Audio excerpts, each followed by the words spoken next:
DYFI Thrissur ജില്ലാ secretary V P Sarath പ്രസാദിന്റെ ആരോപണങ്ങൾ തള്ളി സിപിഐഎം നേതാവ് എ സി മൊയ്തീൻ.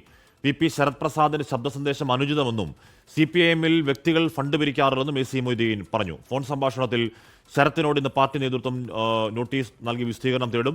ആരോപണങ്ങളിൽ 3 ദിവസത്തിനകം വിശദീകരണം നൽകണം എന്നാണ് നിർദ്ദേശം. ശരത് പ്രസാദിൻ്റെ പ്രസ്താവനയെ സംബന്ധിച്ച് പാർട്ടിയുടെ ജില്ലാ സെക്രട്ടറി ഇന്നലെ വ്യക്തമാക്കിയിട്ടുണ്ട് നിങ്ങളോട്. തെറ്റായൊരു കാര്യമാണ്, അനുചിതമായൊരു കാര്യമാണ്. പക്ഷെ അദ്ദേഹം അത് നിഷേധിച്ചിട്ടില്ല എന്ന് ഞാൻ മനസ്സിലാക്കുന്നു.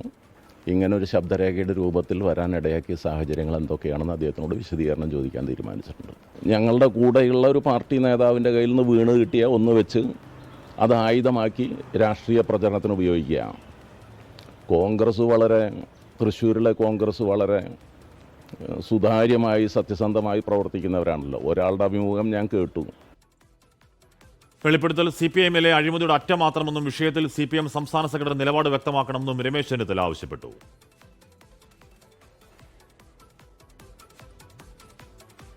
വിഷ്ണു സുരേഷ് ആ വാർത്തയുടെ വിവരങ്ങൾ വച്ചിരുന്നു. വിഷ്ണു, ഇന്നലെ എൻകൗണ്ടറിൽ നമ്മളോട് സംസാരിക്കുമ്പോൾ ശരത് പ്രസാദ് പറഞ്ഞത് അത് എൻ്റെ ശബ്ദമാണോ എന്ന് ഉറപ്പില്ല, അതിന് ആധികാരികതയിൽ സംശയമുണ്ടെന്നും അതിനെതിരെ നിയമ നടപടിയിലേക്ക് പോവുകയാണെന്നും ആർക്കെതിരെയാണ് നിയമ നടപടി ചോദിക്കുമ്പോൾ അത് ആരാണെന്ന് കൃത്യമായി അറിയില്ല, അത് കണ്ടെത്തിയാൽ നിയമ നടപടിയിലേക്ക് പോകുമെന്നൊക്കെയായിരുന്നു. പക്ഷേ എ സി മൊയ്തീൻ ഇപ്പോൾ പറയുന്നത് അത് യഥാർത്ഥ ശബ്ദം തന്നെയാണ്, പക്ഷേ അത് പറഞ്ഞത് അവാസ്തവമാണ് എന്നല്ലേ പറയുന്നത് എ സി മൊയ്തീൻ MLA?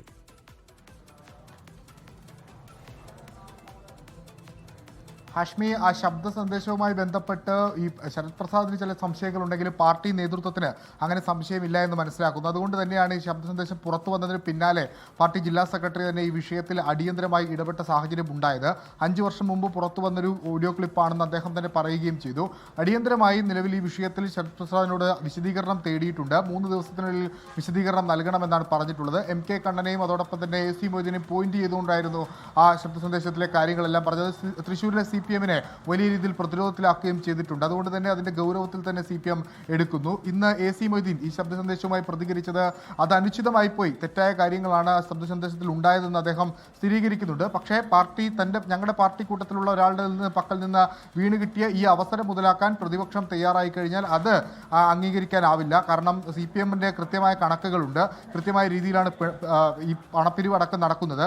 അതുകൊണ്ട് ഒരു തരത്തിലുള്ള വീഴ്ചയും പാർട്ടി പ്രവർത്തകൻ എന്ന രീതിയിൽ ഈ പണമിടവുമായി ബന്ധപ്പെട്ട് തന്റെ ഭാഗത്തുനിന്ന് ഉണ്ടായിട്ടില്ല. ഇൻകം ടാക്സിനൊക്കെ കൃത്യമായി കണക്ക് നൽകുന്ന ആളാണ് എന്ന് അദ്ദേഹം പറയുന്നു. എന്നാൽ പ്രതിപക്ഷം ഈ വിഷയം അങ്ങനെ വിട്ടുകളയാൻ ഉദ്ദേശിക്കുന്നില്ല. അത് സംസ്ഥാന തലത്തിലേക്ക് തന്നെ ഉയർത്തിക്കൊണ്ടുവരാൻ അവർ ശ്രമിക്കുന്നു. ഇന്ന് മുൻ പ്രതിപക്ഷ നേതാവ് രമേശ് ചെന്നിത്തലയും രണ്ടുപേരും ഒരേ സ്വരത്തിൽ പറയുന്നത് ഇതിൽ കൃത്യമായ മറുപടി സംസ്ഥാന സെക്രട്ടറി പറയണം എന്നാണ്. അങ്ങനെ രാഷ്ട്രീയമായി വിഷയം ചർച്ചയാക്കാനാണ് പ്രതിപക്ഷത്തിന്റെ തീരുമാനം. എന്നാൽ ശരത് പ്രസാദിനെ നടപടിയെടുത്ത് വിഷയം ഒതുക്കുക എന്നാണ് CPM ലക്ഷ്യം വെക്കുന്നത്. ഹാഷ്മി, ലോകത്തെവിടെയായാലും ഏത് സമയത്തും 24 വാർത്തകളും ഓഗ്മെന്റഡ് റിയാലിറ്റി പാക്കേജുകളും എക്സ്പ്ലെയിനറുകളും വിശദമായി കാണാൻ ഞങ്ങളുടെ YouTube ചാനൽ നിങ്ങൾക്ക് സബ്സ്ക്രൈബ് ചെയ്യാം.